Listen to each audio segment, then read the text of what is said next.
I'm Susan Calman, and this is Secret Scotland. I'm back, continuing my quest to uncover the nation's hidden treasures. Scotland is vast. At over 30,000 square miles, it's nearly 40% of the whole of Great Britain. Stunning. My journeys around my homeland have already revealed some amazing secrets, but this time there's even more to discover. Things I've never seen, magic, and things I've never done. There we go. Visiting its highlands. I just beat a world champion. And its islands. Its coast. I went in too deep. And its crags. Look at it. I'm opening the door to world-class wonders. Oh, come on now. I'll be hands-on. My goodness. As I get a taste of Scotland's history. Hello. From deep caves to towering castles. It is probably time for a Queen of Scotland. It's an exclusive tour of some amazing places. It's your very own Secret Scotland.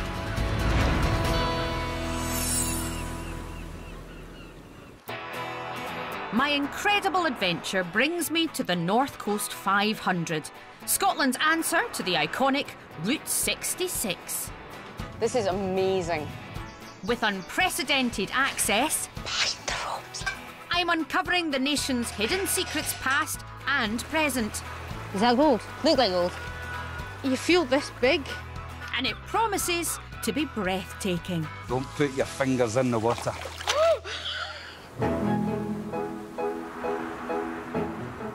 Often described as one of the greatest road trips on Earth, the North Coast, or NC 500, offers some of the country's most jaw-dropping landscapes. It's my first road trip, to be honest with you. I'm really excited. What a cracking day we've got to start off with. I can't wait to discover what secrets are in store for me. The North Coast 500 starts in Inverness in the east and is a 500-mile route along Scotland's north coast.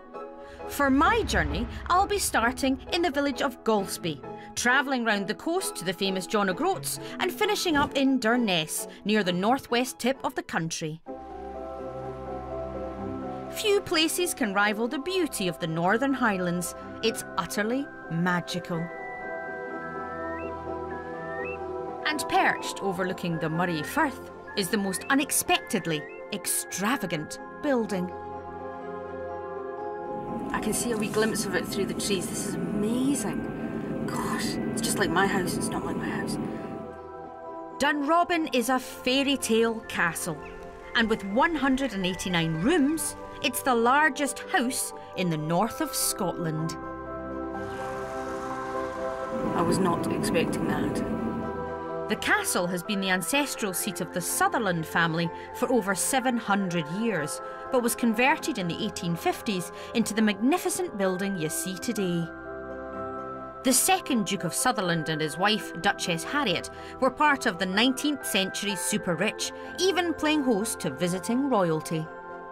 Castle manager Scott Morrison hasn't been here for centuries, but after 20 years in the job, he knows all its secrets.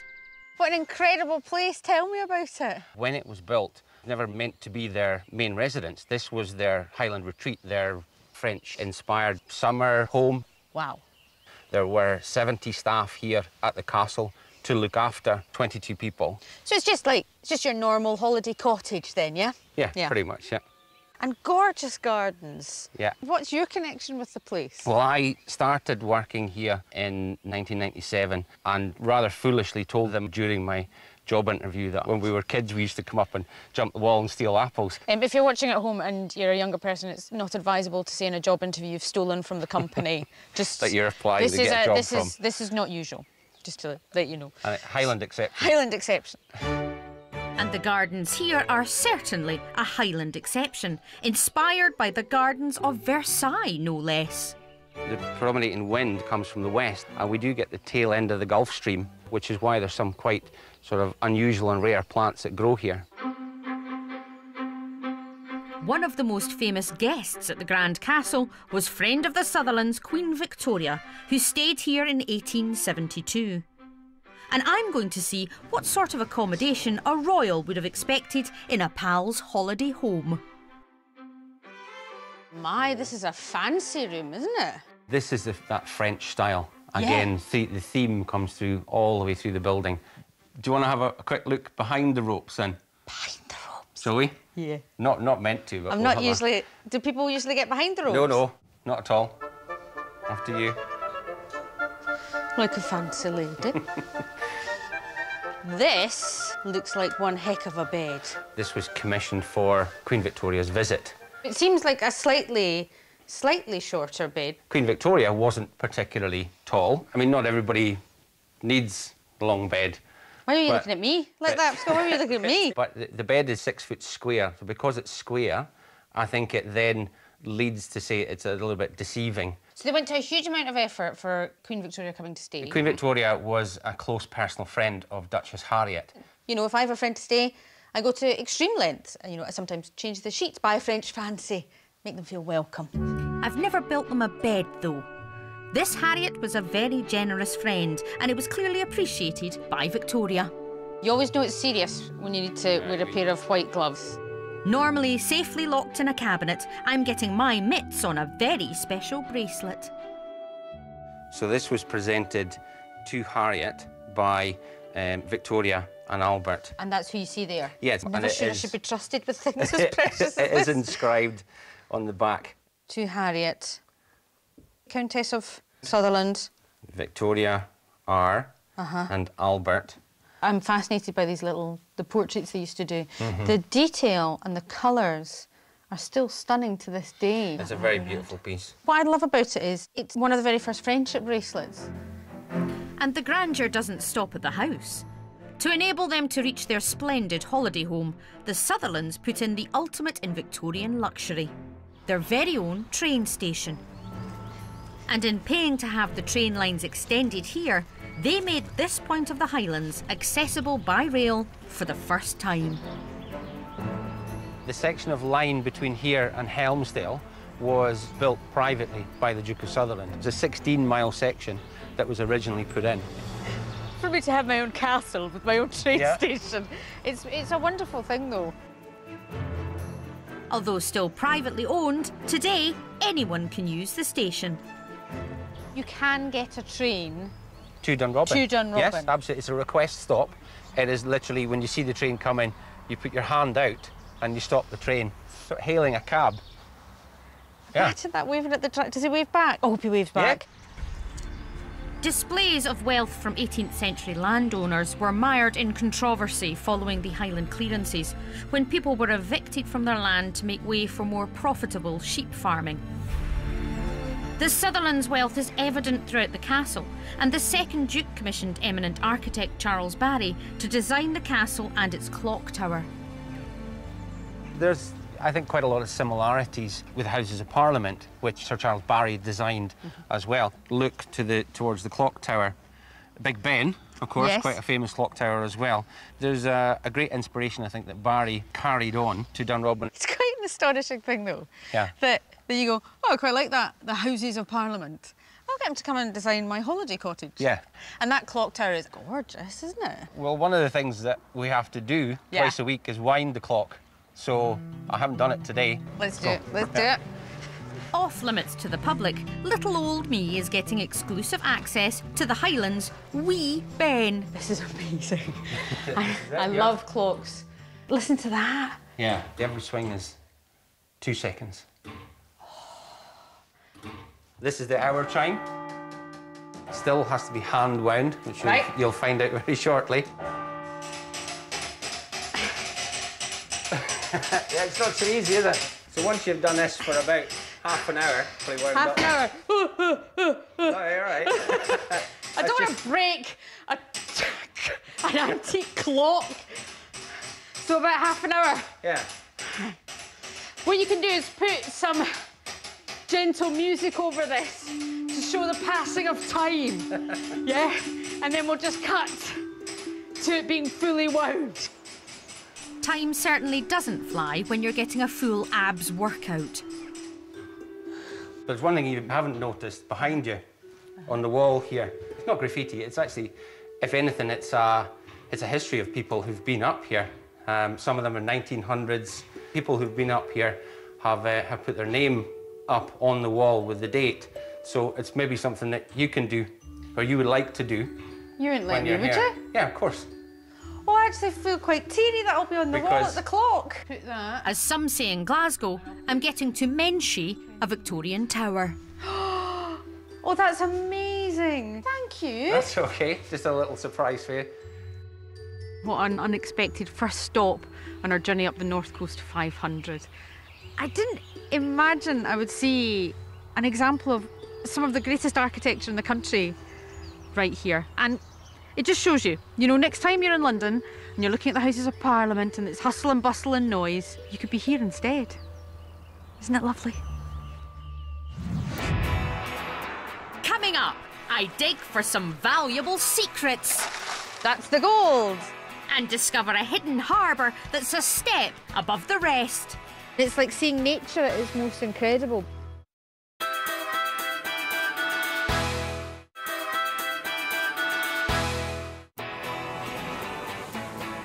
I'm Susan Calman, and I'm uncovering secrets all over Scotland.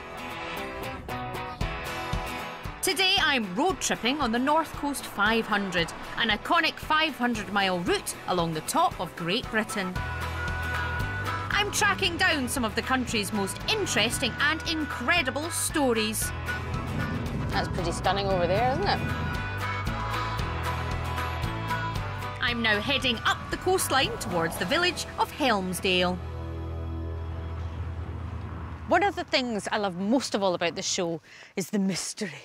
I've been asked to come here to a secret location to meet a couple of people who I don't know to find out more about gold panning. Sounds like a lot of fun, doesn't it? This unassuming area has long had some valuable hidden secrets. In 1868, a local man found gold in these rivers, and soon after, Scotland's very own gold rush struck. Hello. Brian Creedy's been panning these burns for 35 years, and with wife Yvonne, might just be about to help me find my fortune. What an extraordinary place to be panning for gold. Why do you come out here in all weathers? What is it you like about it? The gold. The gold! The gold! Of course it's the gold. I've seen the movies, and they do that, and then there's a big nugget of gold. And you go, that's the gold. I wish. Is that how it is? In the movies, yeah. In the movies? Yeah. Yes. I've actually got some. Found in the Highlands? Aye. Oh, yes. That's Scottish several gold. years panning. Scottish gold. That's a nugget. It took 17 years to find that. 17 years. That's Yeah. a big nugget though, isn't it? That sure is, yeah. Oh, wow. Once news hit of the discovery of gold, within 6 months over 500 hopeful adventurers trekked to the deserted glen from all over the world, including gold-rich California and Australia. Highland shanty towns were set up to cope with the influx. In under a year, panners had all but purged these secret waters, but it's not going to stop me trying. Would you like to get some? Yes, I would like to get some. So this is the panning kit. That is a pump? Yep. It's a pump. You get right down to the bedrock, and that's sandy. Yes. And the only way that you can get that up is Just to pump by it the up. pump. Brilliant. This way. I'm feeling lucky. Start sucking up some of this gravel around here. Okay. So you're sucking up all of the stuff from the bottom. Yep. And that's where the gold will be. Now, before you throw that away, it's always worth just to have a quick look around because you never know. That big nugget. Which is what we're looking for, the big nugget. But it's not there. Nothing there. Away with it. Okay. That is what we're going to pan. Okay. As you're swinging it, like that, the lighter stuff will actually flow out your pan anyway. And don't be scared at that stage. You might think, oh, I'm going to lose some gold, but you won't. Because always remember, it's the heaviest. Not unless you turn the pan upside down. She knows me too well. use the water for skimming off the top layer, like you would skim off soup in that way, a ladle. So you almost keep the pan in the water Yes. most of the time and use Yeah. the water to get rid of it? Yeah. A natural filtration system. It takes a lot of patience. The most important thing to have if you're going to pan for gold is a good back. That's right, yeah. That's what I've learned. Yeah. But I've always believed good things come to those who wait. Is that gold? No. Look like gold. I am now getting the hang of it. That'll be fine.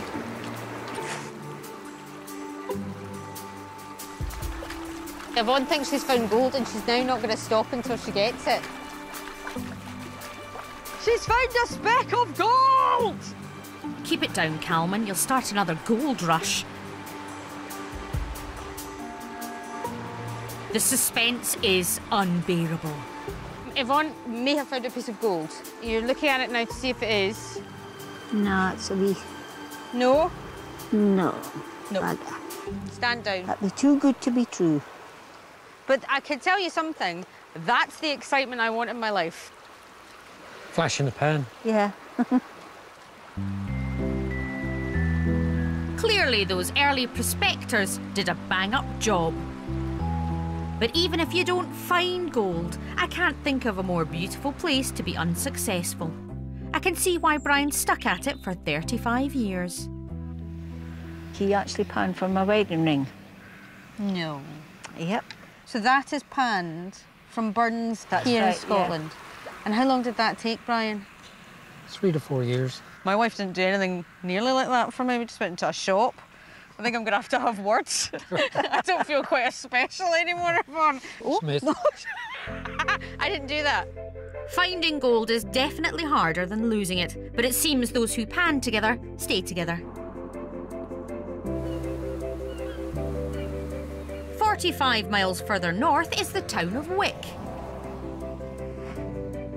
In the late 19th century, Wick was the epicentre of Europe for the herring trade, with over 1,000 boats catering for an insatiable appetite for the fish known as the silver darlings. 7 miles away on an unmarked road is a remarkable secret slice of this area's history, the Whaligoe Steppes. The herring fleets are no more, but Davy Nicholson's grandfather was one of the last fishermen to work at this harbour in the 70s. This is one of the most astonishing things I think I've ever seen in my life. Tell me about where we are. The steps were built in 1792. It got the name Whaligoe because whales got washed up dead on the shores. But they were fishing it up here before the steps were built.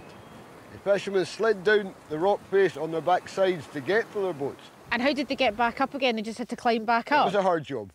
I climbed back up, yeah. Yeah. Yeah. 365 steps made the journey slightly easier, but over the years they began to dramatically deteriorate, so Davy has spent decades maintaining them. I've been 30 years myself looking after them in my spare time. I love the history of the steps and that. At the bottom of the now 330 steep flagstone steps is a man-made platform called the Bink. Slippy, slippy steps. Here the herring were processed and cured, and the boats could be winched to safety during storms. You can't express the scale of this place and how beautiful it is. You feel this big, and it's like seeing nature at its most incredible. That's someplace. And there are some unsung heroes who made the herring trade so successful in this nook of the country. But it wasn't just men who were involved in the industry or in these steps. Oh, the women no. were involved, weren't Yeah. they? It was the women who carried the fish up the steps on baskets on their back. It's almost impossible to imagine how women like this, all over Scotland, carried baskets of fish weighing up to 120 pounds. They had to walk to Wick then to sell their fish. Right, sorry, hold on, Davy. So you had to walk up slippy steps with £120 on their Yes. back, and then they had to walk to Wick sell. with those baskets to sell them. Yep. So part of the joy of this programme, Davy, is that we often try things out. Like carrying a heavy backpack as though it were my very own basket of silver darlings. Would you verify how heavy it is? 35 pounds. Okay, there we are. That's that then.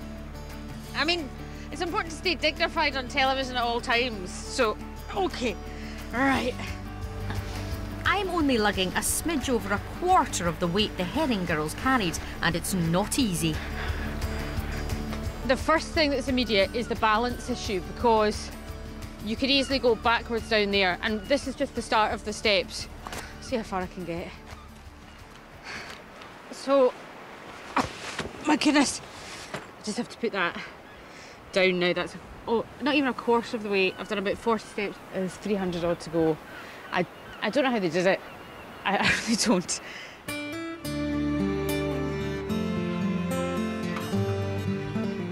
These hardy local lassies battled their way up and down the hundreds of treacherous steps in all weathers, not only to make ends meet, but to help make an industry thrive. This is a truly incredible place, and if you didn't know it was here, you'd just drive past it, you'd miss it altogether. And I've loved hearing Davy's stories, but most of all the women who climbed those steps with their baskets of fish on their back. It's awe-inspiring. And when you're here, you can feel it. You can feel the stories and the history of the place and the people that have been here. It really is one of the most incredible places that I've ever been.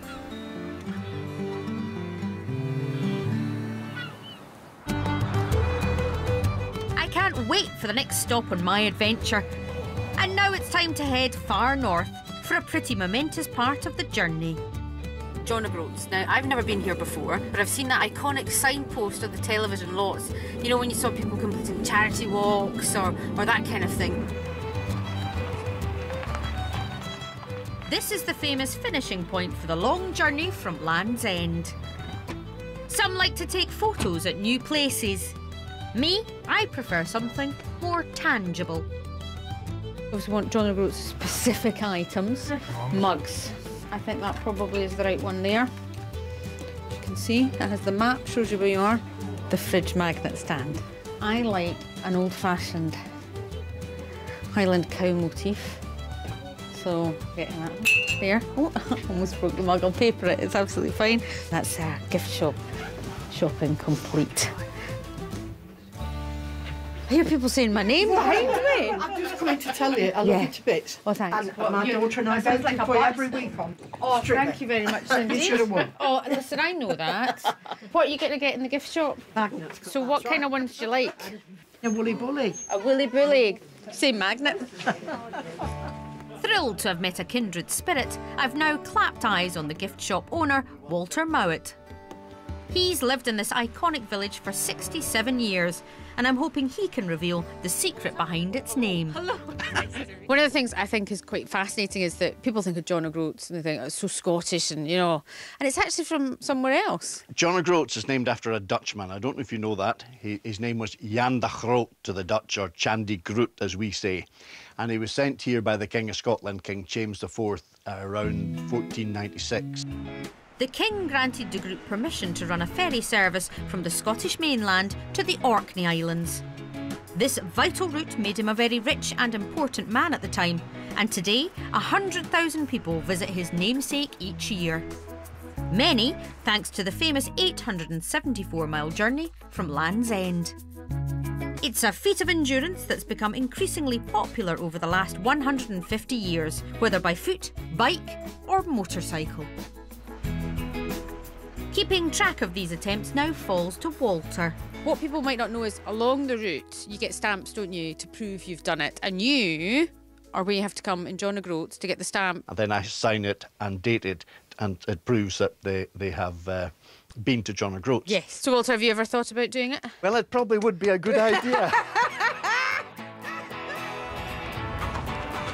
Coming up, I face my fears. Right, here we go. I'm going to do it. I'm going to absolutely do it. And some feathered friends set my heart aflutter. Oh, I like them.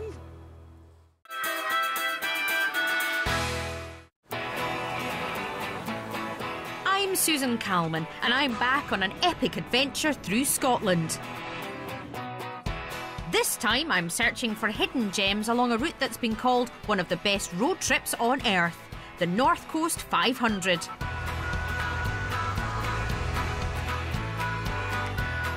My next stop is a peninsula 14 miles from John O Groats.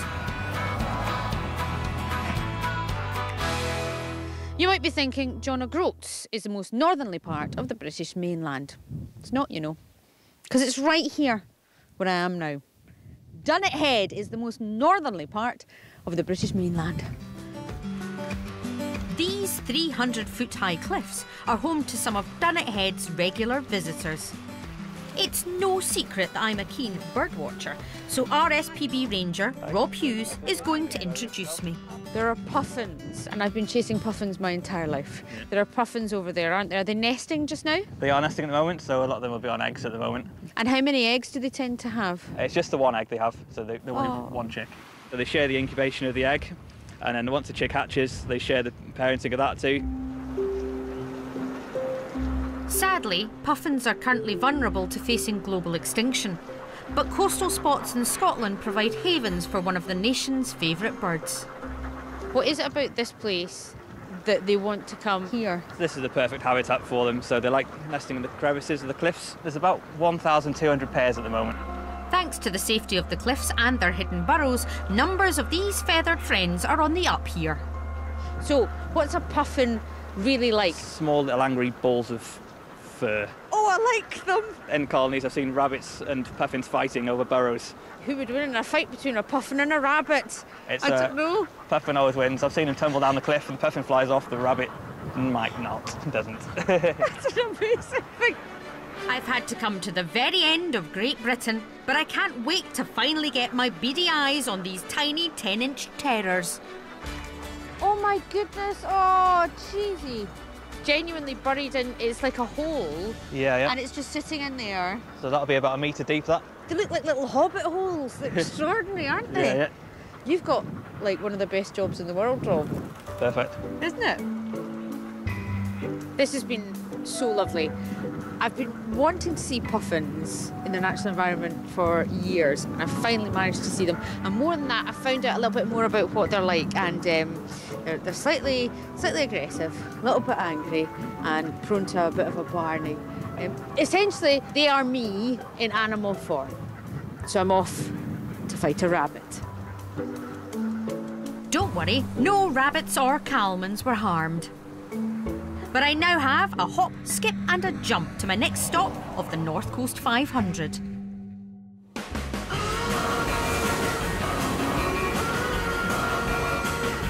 No, the road doesn't stretch to Hawaii. This is the town of Thurso. Renowned for some of the biggest and best waves in Europe, it's become a mecca for serious surfers despite the super chilly North Sea water. And it now plays host to world-class competitions. I've never ridden a wave in my life, so I'm hoping ladies Scottish champion Iona McLachlan can show me the ropes at this more beginner-friendly beach. This is absolutely stunning, isn't it? I didn't know it was here. It is gorgeous. This is like the beach I actually pretty much learned to surf on. So is the surfing on the North Coast particularly good? Quality of waves here are just really, really good. So all along the North Coast, there's just hundreds of beaches and reefs, and there's just a really big, wide selection of waves. Now, there's one thing that people at home will be thinking, which is, oh, surfing on the North Coast, that sounds very interesting, but surely there's a problem. And what is that problem, Iona? It's very cold. It's very cold, Iona. Well done, you win the non-existent prize. In winter time, which is the main season for more experienced surfers to go out, I don't know, air temperatures can go -5 or so. With ice-cold water, I think I'll leave the actual surfing to Iona, but I won't turn down a lesson from a Scottish champ. Here we are. You want to get to your feet on the surfboard, riding along a wave as fast as you can. Yeah? Sounds incredibly simple. Yeah. I don't know why I've not done it before. I'll demonstrate a pop-up lying on the board.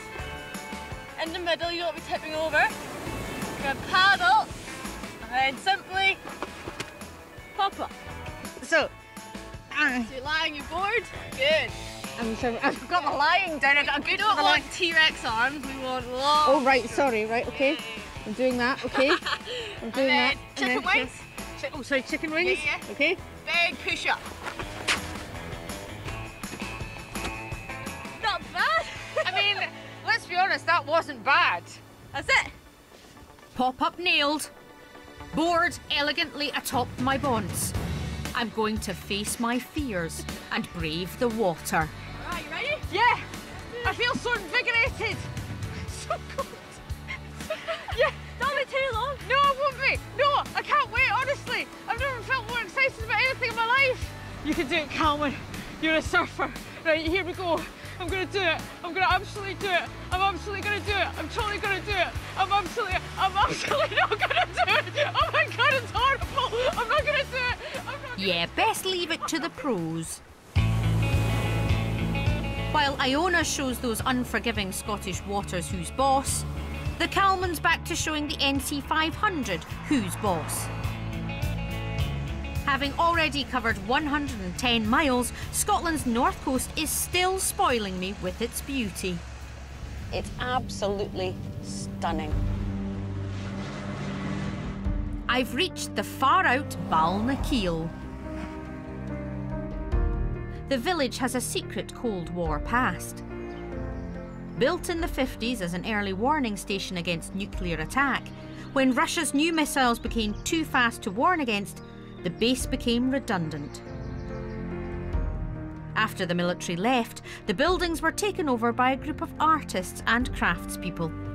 Today the village is home to around 25 of them, including Ishbel MacDonald. So Ishbel, this is kind of what the buildings would have looked like after the army left. Yes. Concrete blocks, felt roof, metal windows, that's your lot. Yes. They were never meant to be lived in. They're sort of temporary buildings. I mean, this is, you know, how many years later we're still living in them. And you can see the change from that slightly brutal 1950s concrete to over there, which is this really beautiful kind of brightly coloured oasis of loveliness. And there's something quite sweet, I think, about somewhere that was originally built out of a bit of fear by the army, turning into this peaceful, gorgeous community. It's a nice turnaround, isn't it? Yeah, I think so. Yeah. Yes. What was once an army guardhouse during the war is now home to a place that claims to be Europe's most remote chocolate producer, run by Glaswegian James Finlay and his partner. The Calmans are a chocolate-loving people, so there's no way I'm passing up the chance to get in on the secrets of his craft. Right, James, here we are. We're going to make a personalised Susan chocolate bar today. Personal bar of chocolate, always wanted it. I think it will sell in its millions. Yes, well... Let's do it. Here we have tempered chocolate. So tempered chocolate is? Tempered chocolate is when it is at the right temperature to work with. So chocolate has to be 45 degrees and you juice it down. Okay. Okay, so we're just going to fill this mould. You watching carefully? I am watching it. So you fill your mould with chocolate. Yep. To get the air bubbles out. It now needs to set in the fridge. My turn. Doesn't seem too tricky. I've been left alone in charge of a chocolate machine. So if you go ahead, yeah? Quickly. What? What's what you say? What are you saying quickly? Yeah. What's wrong? Why? What? You're spilling a bit on one side. You were all calm earlier on and you've all gone a bit funny. Clearly, this is a serious business. Oh, sugar pants. A bit more violently. I'll just channel my inner puffin. And now you can decorate your own personalised bar. It's time to get creative. How did you end up here making chocolate? Well, basically, yeah, it was a mad walking holiday in the Highlands. And I thought, oh, I could come up here. It's just so peaceful. And what is it that makes your chocolate super good? Well, we don't use any preservatives. We don't add extra sugar. So it's made with fresh cream and chocolate. I've driven around this area. Quite narrow wee road. Are there logistical problems for having such a successful business that needs stuff for it? You just have to really organise. You know, we ran out of milk on Monday, so I had to go down to Ullapool, 3-hour return trip to get milk. I think I'll stick to being a city girl, unless my chocolate-making career takes off. Can you tell what I'm making? Rudolph. It could be a cat. That's what it is. It's a cat. Maybe your mother would buy it for you or something. Yes. Well, that is a cat. And I don't care what anyone who's apparently an expert in chocolate says. I think this could sell millions of bars. cave of ancient wonders. Sorry, genuinely, I just got a complete shiver. And horrors that lurk beneath. Deadly Scottish piranha.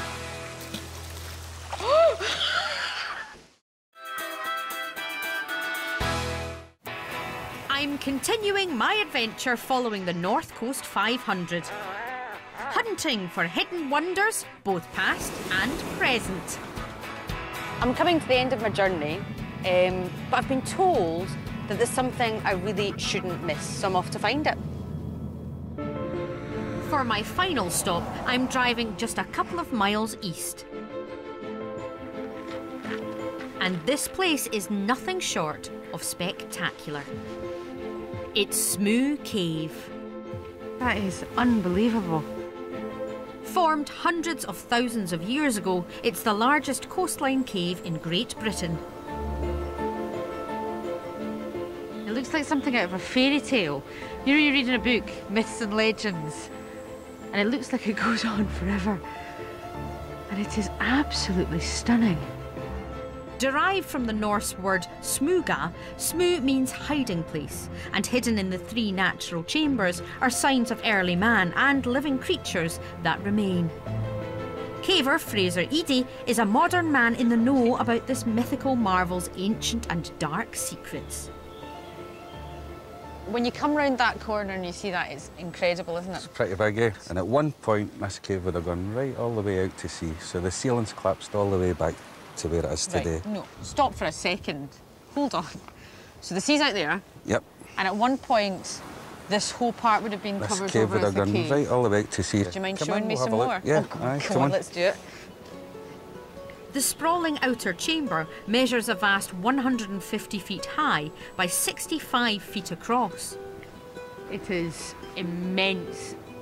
It's no wonder people describe it as an underground cathedral. We're standing here, it's bright sunshine, it's a lovely day. Yep. But this place also has an air to it. There must be quite a few kind of local tales. Oh, we've got Donny McMurdo. He was a hitman for the Clan Mackay in the 16th century. Now, he allegedly killed 18 people by throwing them down the waterfall chamber. So that's how he disposed. He was very good at his job. He was good at his very job. efficient. A dandy highwayman. Yeah. See, I love these tales. The 2 blowholes in the roof, apparently that was made by the devil. So someone came down to the cave, surprised the devil, and here the devil shot up through the roof, made the 2 holes in the roof. Will you protect me from the devil? No, you protect me. Come on.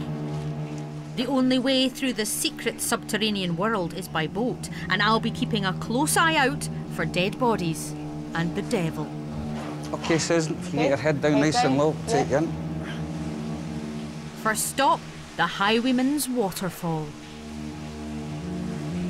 We've not actually had the waterfall on for maybe a month now. It's been very dry here. So you were lucky the waterfall just started today. Yeah. This is really exciting. The end of the last ice age, piranha were trapped in here. This is the last place in Europe where you still get deadly Scottish piranha.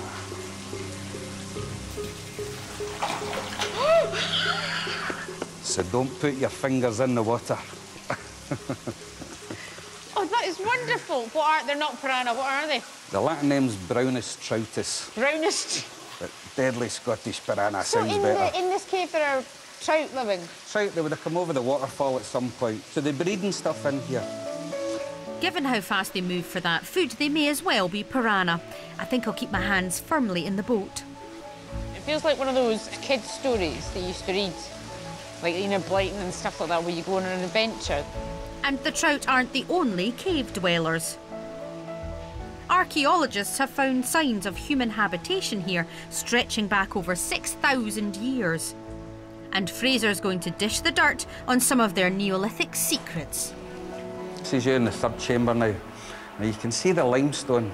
Now, in amongst the limestone, we get this rock. This is called chert. In Neolithic Scotland, when people were living in the cave, they used this rock for their weapons, for arrowheads, for axe heads, and they also used it to make fire. You can see that. You see the sparks coming off it there? It smells like if you've ever accidentally leant in towards a candle. Yep. And you burnt your cinched hair. your eyebrows. I've never done it, obviously. There you go. You can see it, can't you? Yeah. It feels quite primeval. Primeval. It's in there, It yeah. does, doesn't it? It's in us all, eh? It's in there somewhere. Yeah. In the deepest part of the cave, Fraser has a secret of his own. He has special permission to conduct an archaeological dig to find out more. This is the entrance to another chamber. Back in Neolithic Scotland, it was a lot warmer than it is today, and the cave floor is 10 metres below your feet. So this is 10 metres of rock and debris that's washed into the cave you're standing on today. People could have been walking through here and entering the cave chamber through this entrance. So in there might be another chamber like this? Well, we know people were living here thousands of years ago. One of the clues is this charcoal. And if you've got charcoal inside the cave, that means fire. Someone's been in there building a fire at some point. I think they were living in a yet undiscovered chamber. So you're going to excavate these caves? I hope so, yeah. Right behind this wall. So who knows what we'll find? Bones and tools. Sorry, genuinely, I just got a complete shiver. Fraser might unearth long-lost remains of Scotland's Stone Age man. Potentially it's one big cave system. So with a bit of digging in the future, hopefully we'll link that all the way up here. You dream as a kid of finding treasure, of digging something up, and that's what you're doing in these caves. It's so true, yeah. The promise of secrets yet to be discovered is a fitting end to my incredible journey along the North Coast 500. Oh, I actually feel quite teary. I got in on some right royal secrets, walked in the footsteps of some inspiring women. It really is one of the most incredible places that I've ever been. Fulfilled a lifelong ambition of seeing puffins in the flesh. Oh, cheesy. Learnt some moves from a Scottish champ. That wasn't bad. And here at Smoo Cave, explored an underground world with some thrilling revelations. I think it's just about the most exciting thing I've ever heard in my life. Honestly, I feel like a kid again. It was a complete adventure.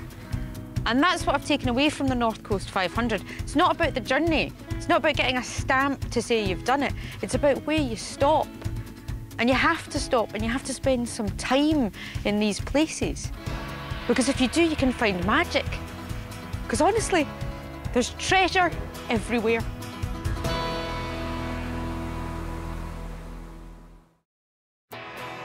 Next time, I'm on home turf in Glasgow. Taking in the sights and the sounds. The sound of Glasgow, that's what that is. Learning about tough crowds. And the boys at the back of the balcony threw horse manure. Oh, I just love it. Accessing the inaccessible. You need to help me up the step, Johnny. And getting all the gossip. Don't you listen to them. You do what you like with your life.